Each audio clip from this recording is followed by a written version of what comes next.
Unnecessary इतना बड़ा पंगा क्यों ले लेते हैं? वैक्सीन वॉर क्या बनाने की जरूरत पड़ गई आपको? कोई जवान है और सीमा पे जाकर दुश्मनों से लड़ता है तो वो पंगा नहीं है, वो उसका कर्तव्य है।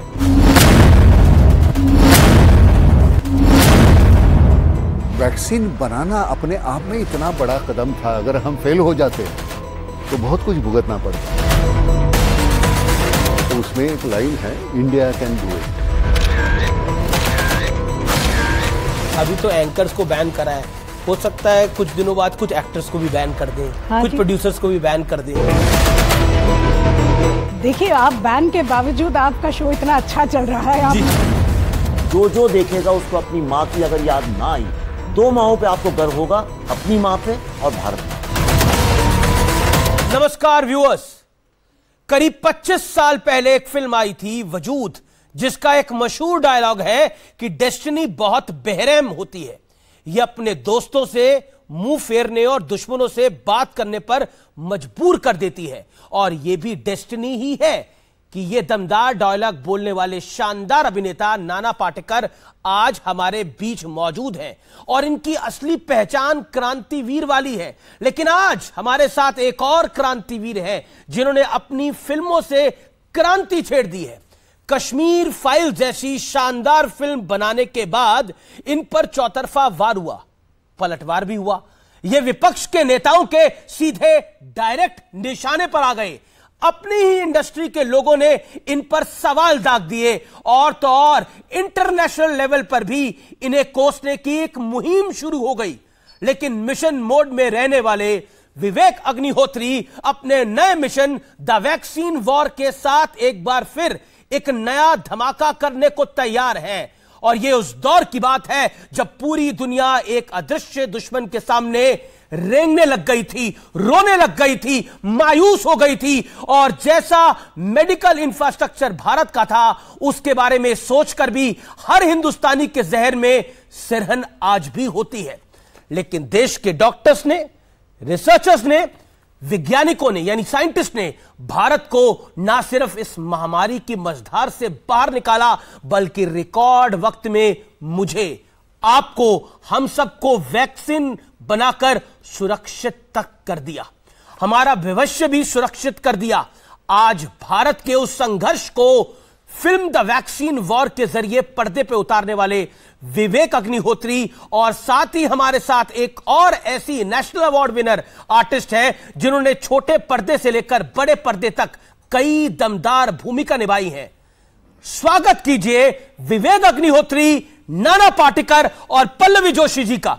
लेकिन आज की यह कहानी क्यों जरूरी है व्यूअर्स, मैं यह बात सामान्य तौर पर नहीं कहता, लेकिन भारत जब कोविड के खिलाफ लड़ रहा था, दुनिया जब कोविड के खिलाफ लड़ रही थी, तो एक और लड़ाई चल रही थी और वो लड़ाई थी वैक्सीन बनाने की।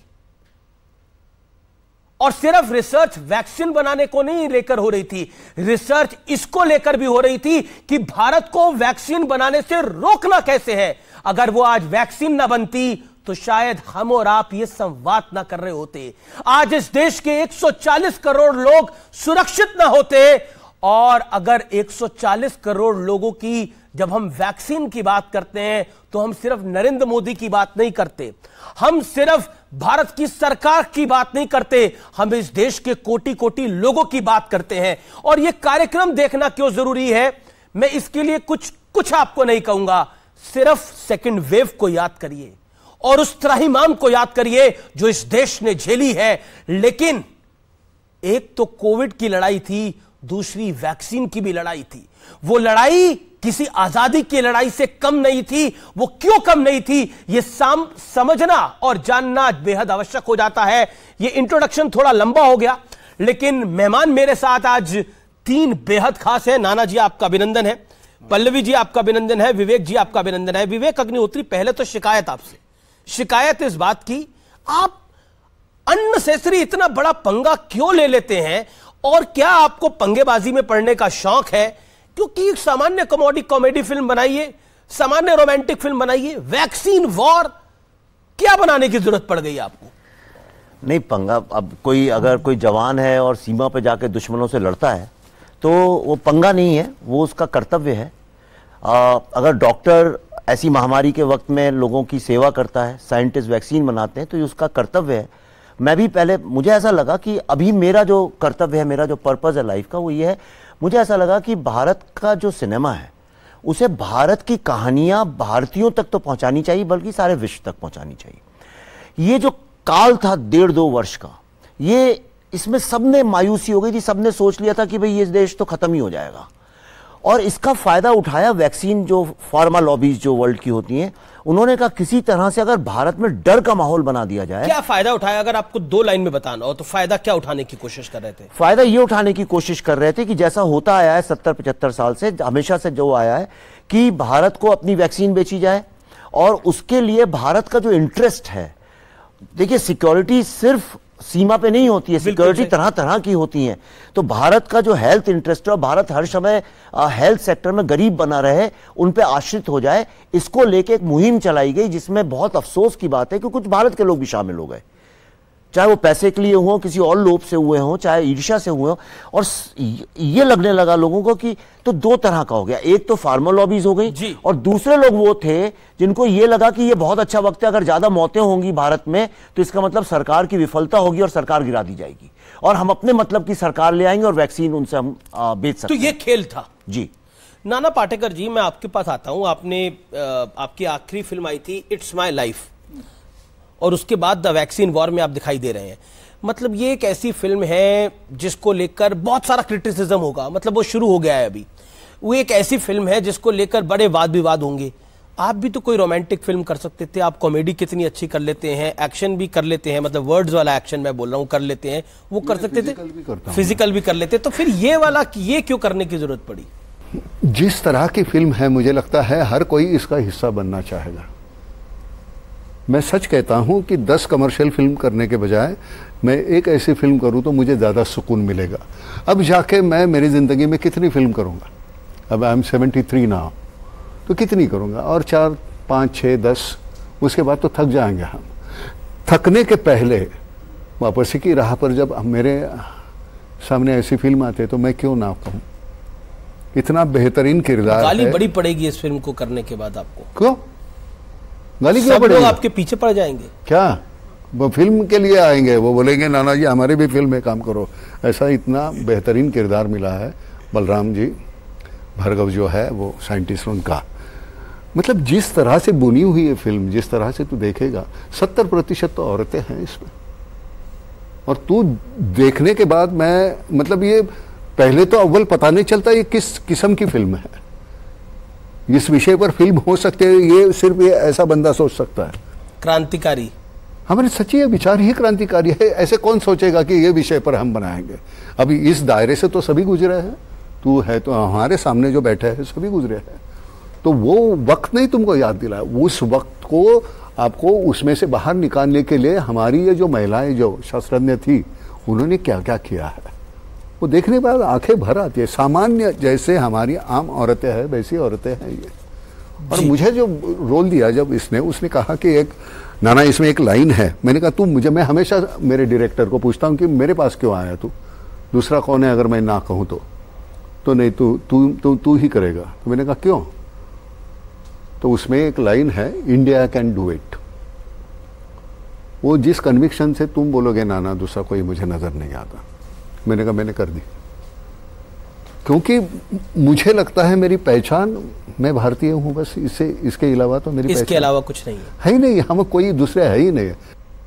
पल्लवी जी आपके पास मैं आता हूं। सुधा मूर्ति ने द वैक्सीन वॉर को लेकर कहा और मैं उनके रिव्यू को सुन रहा था। उन्होंने बोला कि मतलब ये आमतौर पे कहा जाता है कि एक सफल व्यक्ति के पीछे एक महिला होती है। क्या आपको लगता है, क्योंकि हमने इसका टाइटल दिया बॉलीवुड के क्रांतिवीर, ताशकंद फाइल्स बनाई आपने, फिर कश्मीर फाइल्स आई, अब ये आ रही है, ऐसा लग रहा है कि आप लोग एक मिशन मोड पे काम कर रहे हैं और लाख लोग झुकाने की कोशिश करें लेकिन झुक नहीं रहे हैं, इसके परिणाम गंभीर हो सकते हैं। क्या कहती हैं आप? तो कभी डर लगता है? डर का वक्त निकल चुका है। डर जब लगना चाहिए था तब उसके बारे में सोचा समझा और बहुत सोच समझ कर इस नतीजे पर पहुंचे कि अभी आगे बढ़ना है और कुछ करना है। हो सकता है रास्ते में अड़ंगे आए, जितना सोचा था उससे ज़्यादा आ रहे हैं, लेकिन वक्त तो डरने का निकल गया है अमीश जी। अभी तो 4 फिल्मों के बाद तो अब 5वीं फिल्म तो बनानी है। अभी तो एंकर्स को बैन करा है, हो सकता है कुछ दिनों बाद कुछ एक्टर्स को भी बैन कर दें, हाँ, कुछ प्रोड्यूसर्स को भी बैन कर दें, ये हो सकता है। तो बिल्कुल। पहले से बैन। आप देखिए, आप बैन के बावजूद आपका शो इतना अच्छा चल रहा है, आपको क्या फर्क पड़ता है बैन से? तो आपका जो काम है आप बिल्कुल बहुत अच्छी तरह से कर रहे हैं, वैसे हम भी करते रहेंगे। जी मेरा एक काफी ट्रोलर जो है वो एक्टिव हो गए हैं। मैं ट्रोलर्स की बात नहीं करना चाहता, लेकिन फिर भी ये एक सवाल जहन में उठता है, वो एक्टिव हो गए हैं और वो कह रहे हैं कि ये एक एजेंडा है, ये एक प्रोपेगेंडा है और ये प्रोपेगेंडा जो है वो सरकार के पक्ष के लिए प्रोपेगेंडा है। इस पे विवेक जी आपकी राय को, क्या you thought about this film? नहीं, तो सरकार के हमारी दुश्मन है क्या? हम ही तो चुनते हैं, डेमोक्रेसी हमारी, हमें जो लगता है जो हमारे हित में काम करेगा, जो भारतवर्ष के भारतीय लोगों, भारतवासियों के लिए भारत के हित में काम करेगा, जो भारत की रक्षा कर सकता है, कोविड जैसी मुसीबत आए उसमें जो हमें बचा सकता है, जो पूरे दुनिया में जाके भारत का झंडा गाड़ सकता है, उसी को तो हम सरकार में बैठालते हैं। हम कुछ चोर मक्कारों को तो नहीं बैठालते। पहले तो ये तय कर लिया जाए भाई, ये लोग लोकतंत्र के बड़े वो मसीहा है ना, ये लोग तो हमेशा लोकतंत्र की बात करते हैं। तो लोकतंत्र पे जिसका विश्वास है उसको सरकार कुछ गलत करे तो आप गाली दो सरकार को। मैं देता हूं, मेरे घर के सामने की सड़क में इतने गड्ढे हैं, मैं तो उसके बारे में खूब लिखता हूं, कविताएं भी लिखता हूं, उस पर भाषण भी देता हूं, ट्वीट भी करता हूं। लेकिन अगर सरकार ने 130 करोड़ लोगों की जान बचाने का काम किया और 101 देश में, बड़ी बात क्या है इसके अंदर? सरकार ने ये इतना बड़ा काम क्या कर दिया? क्योंकि दूसरी तरफ से कहा जाता है पोलियो की भी तो वैक्सीन बनी है इस देश के अंदर। अगर इतना बड़ा काम नहीं था तो लोग टूल किट ले लेके, पैसे ले लेके भारत के दुश्मन क्यों बने हुए थे? भारत के ही लोग क्यों? कोर्ट ने ऑर्डर किया इन जर्नलिस्ट लोगों को कि आपने ये फेक आर्टिकल्स लिखे, इनको आप हटाइए। और आपको पता है इन लोगों के तेलंगाना कोर्ट का ऑर्डर है ये। अगर या तो ये लोग कहते हैं ये जुडिशरी को मानते हैं, तो अगर जुडिशरी को मानते हैं तो जुडिशरी का ये ऑर्डर है कि आज के बाद आप कभी कोवैक्सीन के बारे में कुछ नहीं लिखेंगे। क्यों हुआ ऐसा? अगर भाई कोई बड़ी बात नहीं है तो ये क्यों अगर बड़ी बात नहीं है तो इस 2-3 दिन से इसके पीछे क्यों पड़ गए सब लोग? एक बात बताइए, चली चलाई दुकान, नाना पाटेकर जी आप तो नाना जी इसको जानते होंगे, पल्लवी जी आपसे भी, चली चलाई दुकान किसी की कोई उजाड़ देगा तो शिकायत तो वो करेगा ही ना। हाँ, वो तो करेगा, करने दो। और आप जिनकी दुकान उजड़ रही है उसको आप पर्दे पे उतार रहे हैं। अरे भाई, जो काम किरदार है, वो जो कहानी है वो बयां करनी है तो करनी है ना, तो उसमें क्या है? लेकिन एक चीज नाना पाटेकर जी जो कि बार बार सवालों के घेरे में कई बार आ जाती है, वो आ जाती है कि सरकार का पक्ष, यानी इस सरकार के साथ ये लोग खड़े हो जाते हैं, इसलिए ये एक प्रोपेगेंडा चलाने की कोशिश करते हैं। उस पर आप क्या कहना चाहते हैं? नहीं यार, जो अच्छी बात है, जो अच्छी है तो अच्छे है, जो हमको रास नहीं आते उनके बारे में भी। ये चुनाव से पहले, मतलब मैं आपको बोल रहा हूं, जो लोग लिख रहे हैं सोशल मीडिया पे, चुनाव से पहले मोदी की मदद करने के लिए फिल्म बनाई जा रही है। अरे ऐसे अगर वो लिख रहे तो क्या करें हम यार? हमारे तो जहन में वो था नहीं ना। अब मोदी जी ने कुछ अच्छा काम किया तो वो अच्छा किया, अगर जो रास नहीं आता तो उसके बारे में भी बोलो। उनके बारे में बोलने वाले कितने हैं? तो हमने तो थोड़ी ये कहा कि नहीं आप ये कर रहे हैं। हमारे जहन में जो है कि ये लोगों का, हालांकि ये वीर गाथा है उन औरतों की, वो हम लोगों के सामने रखना चाहते हैं। अब आप उसका ये अलग कई अर्थ निकालते हो तो उसको हम क्या करें? जी, इस पर विषय पर आप क्या कहना चाहती हैं कि you are trying to help Modi, ये जो क्रिटिकल अप्रोच है कई लोगों की? आज आप देखिए, भारत में जितनी भी अच्छी चीजें हो रही है जी, वो सब सिर्फ मोदी जी के लिए ही हो रही है। भारत का हर आदमी, उसका सिर्फ एक ही लक्ष्य है अपनी जीवन में कि किस तरह से मोदी जी को खुश किया जाए। ऐसी कुछ छवि बना के रखी है कि जैसे हमें अपनी जिंदगी, हम अपना जीवन जीना हमने छोड़ दिया है और सब लोग बस इसी में लगे कि किस तरह हम अपने प्रधानमंत्री जी को खुश करें। ये किसी भी कंट्री में क्या ये मुमकिन है? और अगर भारत में अच्छी चीजें हो रही हैं तो इसका मतलब है भारत आज सफलता की कगार पे खड़ा है। एक देश, आप इतने सालों से जिसको मतलब वीक समझा गया है, वो आज स्ट्रेंथ के साथ अपनी एजुकेशन के ऊपर, अपने कॉन्फिडेंस के ऊपर अगर ये एक उभर रहा है देश और अच्छे नेतृत्व के साथ उभर रहा है तो दूसरों को उसमें प्रॉब्लम क्या है? तो हर अच्छी चीज जो देश में हो रही है वो सिर्फ एक आपका डायलॉग है कश्मीर फाइल्स के अंदर, बड़ा फेमस हो गया है और वो मतलब आजकल हर जगह वो डायलॉग बोला जाता है। मैं अपने कार्यक्रम में 4-5 बार यूज कर चुका हूं। वो है कि सरकार इनकी है लेकिन सिस्टम हमारा है जी। तो इसका तात्पर्य क्या है? आज जरा आप खुद ही बता दीजिए दर्शकों को कि सरकार इनकी है लेकिन सिस्टम हमारा है। वो जिन्होंने लिखा है उन्हीं से पूछ लीजिए आप ही पूछिए विवेक जी। नहीं, अब वो तो देखिए, समझने वाले तो उस बात को समझ ही गए हैं, पर ये सही है कि देखिए जो सारा खेल ताकत का है। सारी दुनिया में जो ताकतवर देश होते हैं, वो जो देश आगे बढ़ रहे हैं चाहते हैं वो आगे ना बढ़े। हर कोई किसी को पीछे खींचना चाहता है। अब उसके लिए एम्प्लॉय किया जाता है उन लोगों को जो देश में भीतर घुस के, सिस्टम के भीतर घुस के सिस्टम को जर्जर कर दें दीमक की तरह, और उसका उनको पैसा मिलता है, लाभ मिलते हैं, हर तरह की चीजें होती हैं। मैं आपको देखिए, ताशकंद फाइल्स देखिए आपने ना? बिल्कुल देखिए। वो मित्रोकिन की किताब है, केजीबी के डायरेक्टर की किताब है। उसमें चैप्टर है इंडिया फॉर सेल। उसने कहा उस वक्त में जर्नलिस्ट लोग, इंटेलेक्चुअल्स लोग, हिस्टोरियंस और IAS officer, even ministers Mitrokhin files में काफी कुछ लिखा हुआ है। अरे इंदिरा गांधी जी की सरकार के खुद के मिनिस्टर्स, सबके नाम लिखे, प्रूफ लिखे, सूटकेसेस लिखे, वो ही लोग देश के इंटरेस्ट को बेचने में लगे हुए थे। तो आज आप बताइए, कोविड के वक्त में भारत के ही इंटरेस्ट को बेचने जो लोग ये कोशिश कर रहे थे ज्यादा से ज्यादा लोग मर जाएं ताकि हमारा दुकानें चलती रहें, फायदा हो, वो सिस्टम के अंदर भी तो थे वो लोग। नाना जी, जब आपने ये फिल्म करी तो आपको रियलाइज हुआ कि एक तो कोविड से जनता जंग लड़ रही थी, और सेकंड फेज, कोविड का जो सेकंड फेज था, हमने भी अपने बहुत करीबियों को खो दिया। बहुत ही दुखद फेज था इस देश के लिए। ईश्वर ना करे किसी भी मुल्क के में इस तरह की दिक्कत आए, पूरी दुनिया में ही दिक्कत थी। लेकिन आप सोच सकते हैं एक सरकार पर कितना दबाव होगा। एक तरफ उसके नागरिकों की जान जा रही है, ऑक्सीजन की कमी हो रही है, दूसरी तरफ विदेश से वैक्सीन मंगाने का प्रेशर हो रहा है। तो कितनी मुश्किल वो कॉल रही होगी, उस विषय पर आप क्या कहना चाहते हैं? हालांकि इसमें वो जो अभी जो सवाल उठा कि विदेश से क्यों नहीं लाई, हमने वैक्सीन मंगाई नहीं, हालांकि वो पोर्शन हमारा कट हो गया है। हाँ, कम फिल्मों में, हाँ कम हो गया। तो वैसे जबरदस्ती तो थी, प्रेशर था कि वो क्यों नहीं मंगाते जब तक आप नहीं बनाते, तो वो तो था प्रेशर। लेकिन जैसे कि अभी पहले इंटरव्यू में विवेक ने कहा कि वैक्सीन बनाना अपने आप में इतना बड़ा कदम था, अगर हम फेल हो जाते तो बहुत कुछ भुगतना पड़ता। तो उस वक्त आप क्या बोलते?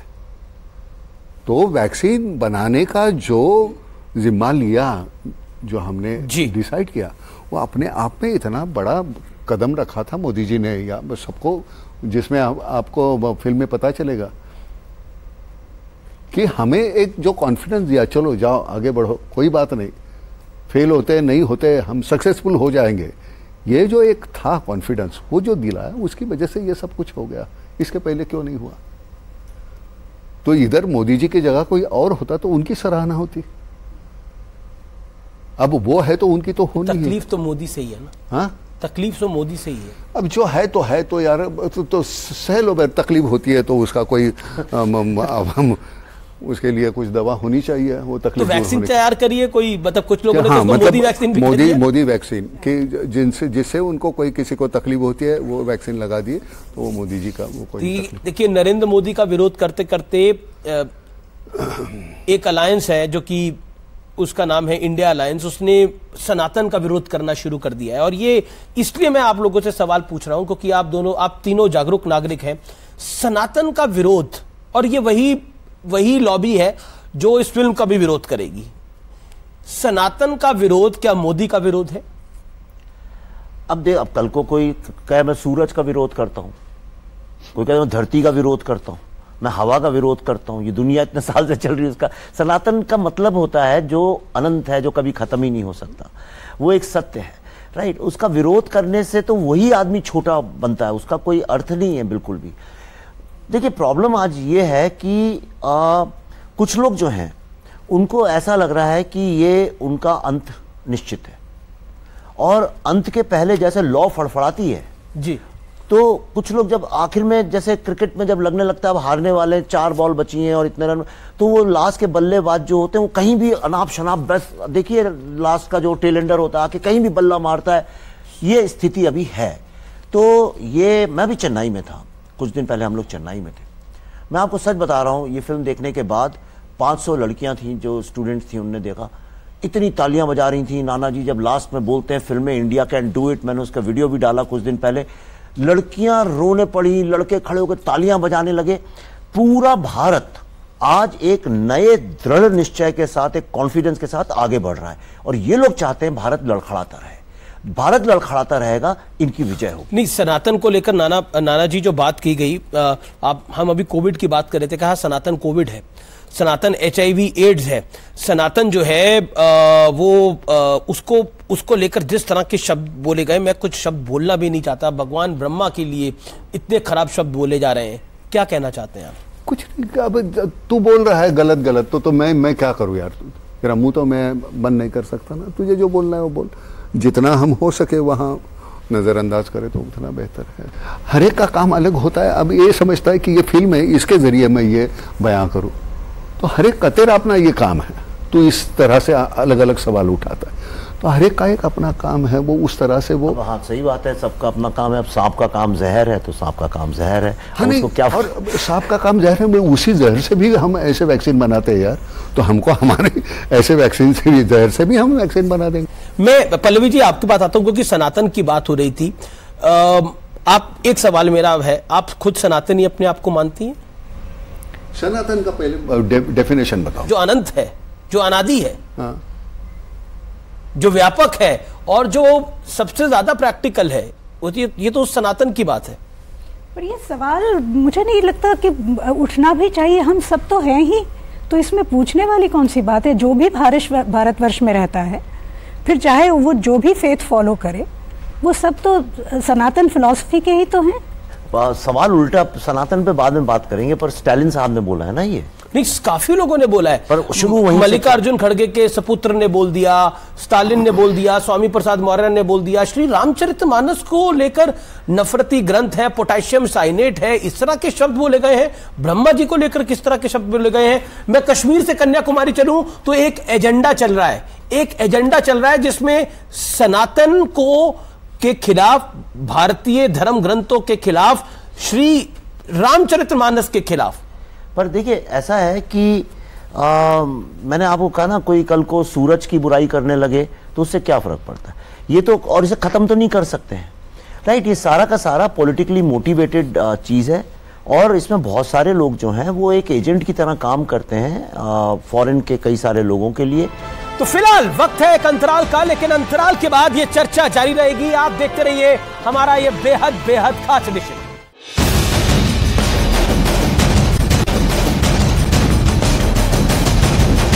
एक आपकी किताब आई थी अर्बन नक्सल, और प्रधानमंत्री ने भी शब्द का इस्तेमाल करा है इसी हफ्ते एक पॉलिटिकल रैली के अंदर।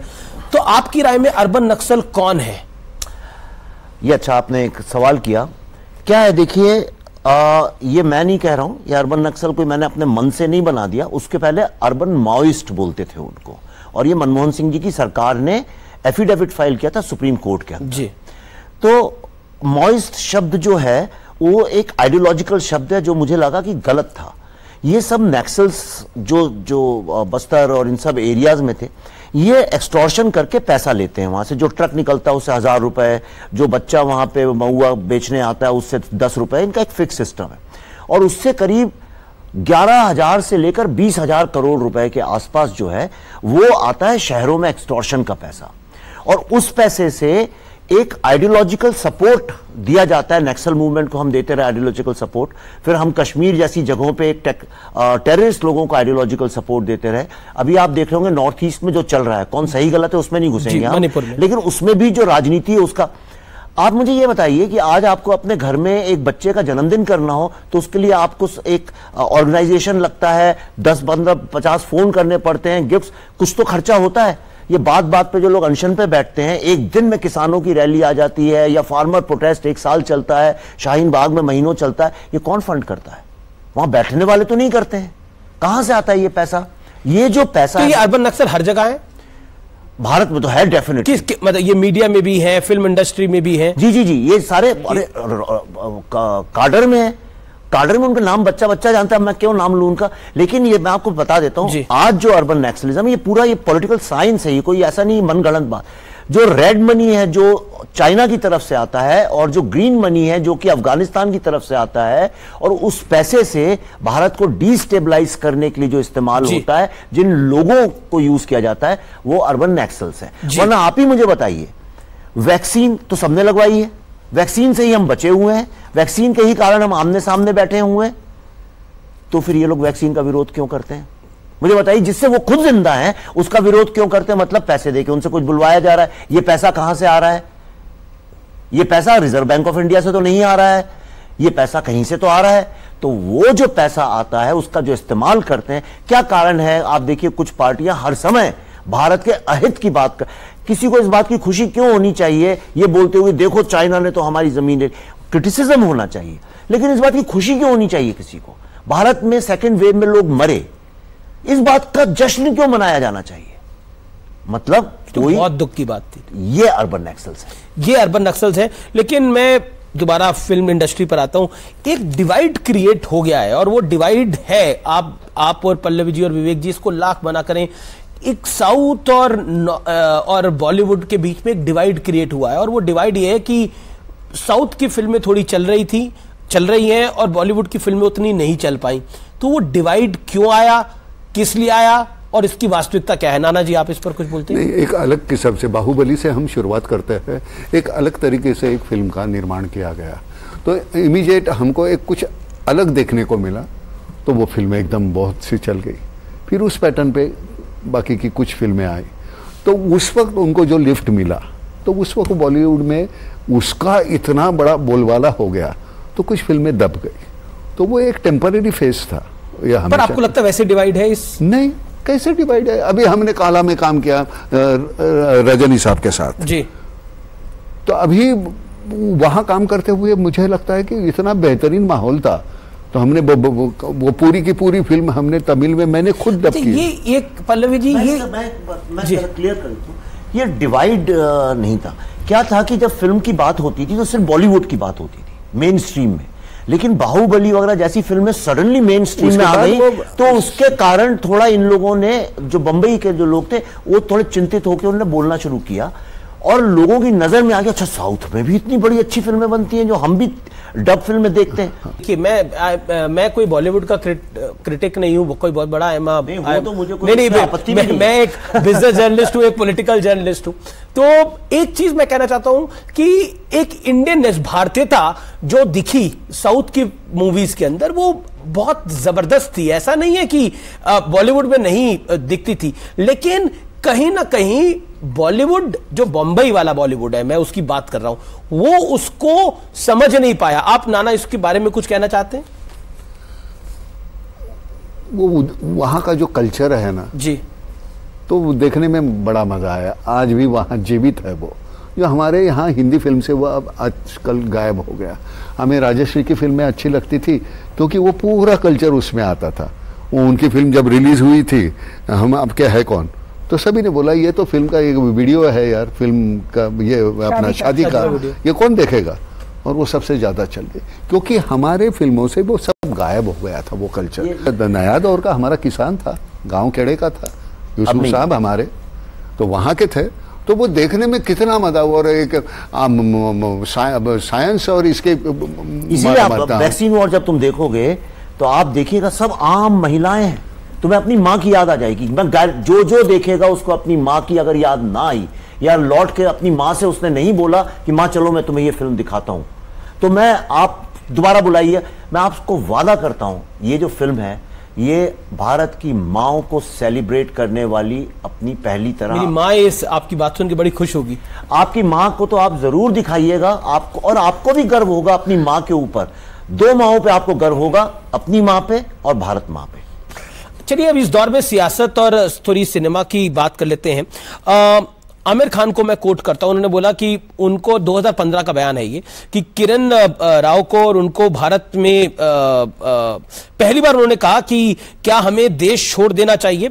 मेरे सामने किरण ने यह सवाल उठाया था। उनके मन में अपने बच्चों के लिए डर है। उसे देश में बन रहे माहौल से भय लग रहा है। और ऐसा नहीं है कि ये सिर्फ आमिर खान ने बोला, जब आमिर खान ने बोला उसके बाद कई अभिनेताओं ने, कई एक्टिविस्ट ने इस बात को बोला। क्या आपको भी लगता है नाना देश में डर का माहौल है? बिल्कुल, किसी ने कुछ देश छोड़ने की जरूरत नहीं, वो महफूज है यहाँ, बिल्कुल किसी को कुछ नहीं होगा। आपको देश में डर का माहौल लगता है? नहीं, मुझे बिल्कुल नहीं लगता। नसरुद्दीन शाह का एक बयान है, उन्होंने बोला था कश्मीर फाइल्स और गदर 2 और द केरल स्टोरी जैसी फिल्मों को मिल रही भारी सफलता परेशान करने वाली है। ये रिसेंटली उन्होंने इसी परेशानी अच्छी है, ऐसी परेशानियां होती रहनी चाहिए, मैं तो कहता हूं और होनी चाहिए ऐसी परेशानी। कश्मीर फाइल्स का हिट होना या फिर केरल स्टोरी का हिट होना या गदर 2 का हिट होना क्या परेशानी की बात है नाना पाटेकर जी? आपको नहीं लगता? हालांकि मैंने 2 फिल्में देखी नहीं है, गदर अच्छा। मैंने देखी है, वो गदर एक अलग किस्म की फिल्म है, लेकिन ये जो दूसरी फिल्में बोली है मैंने देखी नहीं है। मैंने जानबूझ के इसकी कश्मीर फाइल नहीं देखी ताकि मुझे ये फिल्म करनी थी, तो मैंने कहा उसके पहले मैंने देखना नहीं चाहता। अब मैं कुछ तस्वीरें दिखा रहा हूं। पहली तस्वीर नाना पाटेकर के लिए है, दूसरी तस्वीर किसके लिए आएगी मुझे नहीं पता। शाहरुख खान की तस्वीर आई है। नाना पाटेकर जी, हाँ। क्या कहना चाहते हैं इनके बारे में? बहुत अच्छा कलाकार है, इसकी पहली फिल्म मेरे साथ थी, राजू बन गया जेंटलमैन। अच्छा, रिलीज तो उसकी दूसरी हो गई, लेकिन पहली वन बहुत बेहतरीन कलाकार। मैंने उस वक्त, पूछ लो कभी शाहरुख को, उस वक्त मैंने कहा था तो बहुत बड़ा स्टार बनेगा, पहली फिल्म में मैंने उसको। कभी रिसेंटली बात हुई आपकी शाहरुख खान? जब भी मिलता है, आज भी वैसे उसी तरह से मिलता है मेरे साथ। चलिए अगली तस्वीर किसकी है देख लेते हैं, और वो विवेक अग्निहोत्री जी के लिए है, राहुल गांधी जी की। विवेक जी, अब आपको बोलनी है इन पे 2 लाइनें। हमारे घर में जब बहुत टेंशन का माहौल होता है कई बार जी, और लोग बहुत स्ट्रेस में होते हैं, खासतौर पर पल्लवी जब स्ट्रेस पे होती है, तो मैं राहुल गांधी जी की कोई स्पीच पल्लवी, उसका वीडियो पल्लवी को व्हाट्सएप पे भेज देता हूँ और फिर हमारे घर में सब ठीक हो जाता है। हम लोग उसके बाद रात को बड़े आनंद से सोते हैं। देखिए पल्लवी जी भी मुस्कुरा रही हैं, नाना जी भी मुस्कुरा रहे हैं। मुझे मैं पहली बार ये सुन रहा हूँ, मेरे समझ में नहीं आया मैं क्या करूँ। जी अच्छा, चलिए अगली तस्वीर किसके लिए आ रही है? पल्लवी जी के लिए आ रही है। और वो किसकी तस्वीर है? वो कन्हैया कुमार की है। कांग्रेस के बड़े नेता हो गए ये, अब बताइए, जिन्होंने कहा था भारत तेरे टुकड़े होंगे। जी, मैं इन्हीं की प्रोफेसर तो थी कश्मीर फाइल्स में। इसीलिए आपको तस्वीर दिखाई है ये वाली। अरे वाह, अच्छा। हमारे प्रोड्यूसर अवनीश ने का काम है, पकड़िएगा उसको ब्रेक के बाद। जी जी बिल्कुल। क्या कहना चाहती हैं आप? कुछ नहीं, अभी इनके बारे में कुछ कहने की जरूरत ही नहीं है, इन्होंने ही बोल बोल के जहां इनको पहुंचना था पहुंच गए। इन्होंने डुसू में एनएसयूआई को 4 में से 3 सीटें हरवा दी हैं। मैं बढ़ता हूं आगे। ऐसे प्रोफेसर होंगे तो ऐसे ही स्टूडेंट होंगे। जी, अब अगली तस्वीर नाना पाटेकर जी के लिए, प्रकाश झा की। हाँ, वाह, क्या कहना चाहते हैं? बेहतरीन डायरेक्टर है, मैंने हाल में उनके साथ काम किया, और लाल बत्ती नाम की एक वेब सीरीज है, बहुत अध्ययन है उनका पॉलिटिक्स के बारे में, चुनाव में भी खड़े थे। मुझे प्रकाश याद आया, आपकी राजनीति में जो एक्टिंग थी बड़ी जोरदार थी, अब राजनीति में आ कब रहे हैं? मैं? हाँ। यार मुझे क्या है, तू अच्छा है तो मैं अच्छा बोलता हूँ, बकवास है तो बकवास बोलता हूँ। पार्टी के किसी के बारे में बोल दूंगा, दूसरे दिन मुझे घर में बिठाएंगे, तो बजाय उसके मैं यहाँ। कभी ऑफर तो आए होंगे आपको बड़े? सबकी तरफ से आया। सबसे पहले ऑफर किसने दिया था? नहीं, मैं नहीं बताऊंगा। नहीं, सबने दिए, सब नहीं। अच्छा, 2024 में हम कुछ देख सकते हैं आपको? नहीं, मैं सिर्फ एक चाहूंगा कि अगर कुछ गलत होता है तो मैं उसके खिलाफ मैं आवाज उठाऊंगा। मुझे ये सही नहीं लगता, मुझे ये सही लगता है, ये मैं बोल दूंगा। तो उसके लिए अगर पार्टी में रहोगे तो तुम कर नहीं पाओगे। अच्छा, आपके लिए एक तस्वीर आ रही है, उन्होंने बोला पार्टी वाला सवाल इनसे मत पूछना, बाद में पूछना। तस्वीर किसकी आ रही है? विवेक अग्निहोत्री जी के लिए, नसरुद्दीन शाह साहब की। बताइए विवेक जी। मैं इनका डायरेक्टर रह चुका हूँ, मैंने कौन सी फिल्म? ताशकंद फाइल्स में। जी, अगली तस्वीर देखते हैं किसकी आ रही है। पल्लवी जी के लिए है, शबाना आजमी जी की। क्या कहना चाहती हैं? One of the greatest actresses of India. और मैंने जिस फिल्म की वजह से मेरे अंदर एक बहुत बड़ा चेंज आया था, जो मेरी पहली फिल्म थी श्याम बेनेगल जी के साथ, उसमें शबाना जी की बेटी का रोल किया था मैंने। ये मेरी माँ बनी हुई थी, तो मैं सीक्रेटली इनको अम्मा कहती हूँ क्योंकि वो हैदराबाद बेस्ड फिल्म थी, सुस्मन। चलिए अब अगली तस्वीर नाना पाटेकर जी के लिए किसकी आ रही है, देखते हैं। बेटा मल्हार पाटेकर।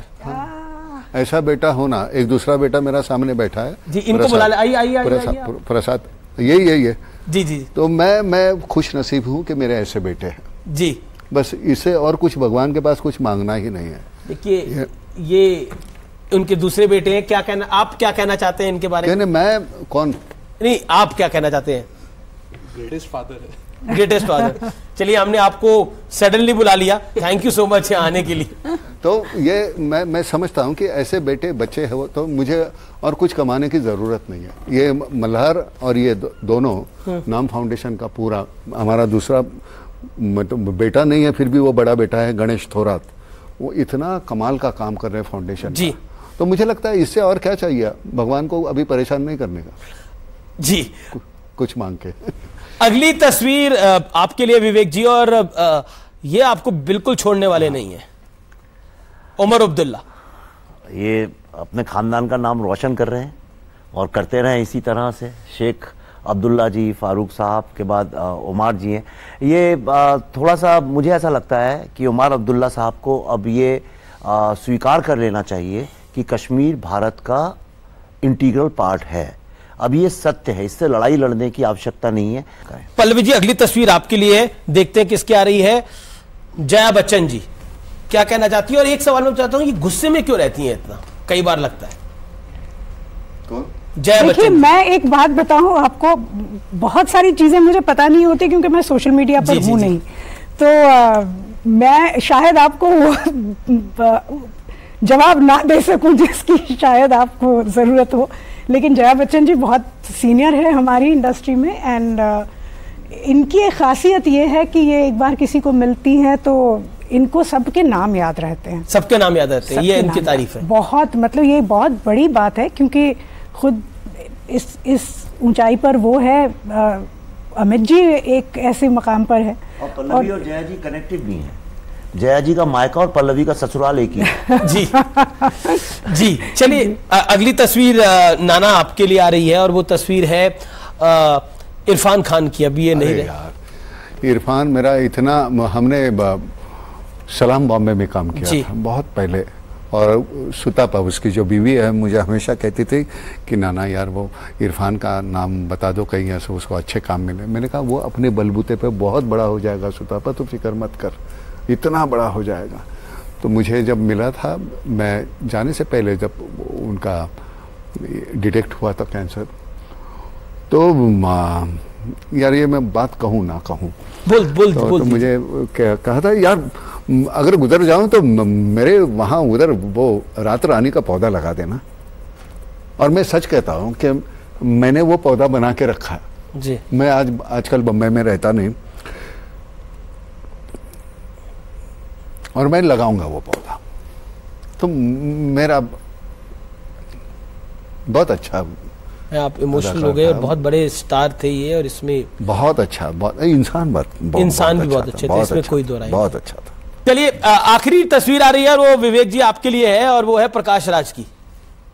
ये छोड़ने नहीं वाले आपको पीछे। नहीं, अच्छा है, चलिए ठीक है। प्रकाश राज जी भारत के जो बहुत अच्छे विलेन हैं भारत के, उनमें से एक हैं, और आज की तारीख में मेरे ख्याल से काफी, हाँ विवेक नहीं, मैं गलत तो नहीं कह रहा, विलेन का ही रोल करते हैं। और इससे अच्छा क्या हो सकता है कि आदमी जो अपने जीवन में है उसको अपनी कला में ले आए, और कला और जीवन एक ही हो जाए, उससे अच्छा क्या हो सकता है। चलिए, बहुत बहुत शुक्रिया आपका, आप हमारे साथ आए, और आपकी इस फिल्म के लिए आपको बहुत बहुत शुभकामनाएं। ये फिल्म आपकी, मैं एक बात आपके फिर से बोल सकता हूं, बिल्कुल। जो दर्शक देख रहे हैं, मैं आपसे हाथ जोड़ के एक निवेदन करना चाहता हूं। हम लोग जब भी विमेन एम्पावरमेंट की बात करते हैं तो हमेशा अपने आसपास की महिलाओं के बारे में सोचते हैं जी। ये फिल्म आप देखें ना देखें, लेकिन अपने घर की जो मेड है, जिसने कोविड के वक्त में आपका साथ दिया, उसके लिए एक टिकट खरीदें, उसके बच्चों के लिए खरीदिए, और सोचिए अगर उसके बच्चों में से 10 बच्चों ने भी अगर भारत के डिसाइड कर लिया कि हम भी साइंटिस्ट बनेंगे, उनकी बच्चियों ने अगर डिसाइड कर लिया, तो आपका इतना बड़ा पुण्य होगा इस राष्ट्र के ऊपर जिसकी आप कल्पना नहीं कर सकते। तो यही मेरा निवेदन है। बहुत बहुत शुक्रिया, आपने हमें समय दिया, आपने हर सवाल का जवाब दिया। नाना, आपका बहुत बहुत धन्यवाद। पल्लवी जी, विवेक जी, नाना जी, आप तमाम लोगों का बहुत बहुत शुक्रिया हमारे साथ जुड़ने के लिए और अपनी बात को रखने के लिए। तो फिलहाल इस खास एडिशन में इतना ही। मुझे उम्मीद है कि आज हमने एक ऐसा संवाद किया है जो आपके लिए भी यादगार होगा और वाकई महत्वपूर्ण भी होगा। फिलहाल इतना ही, नमस्कार।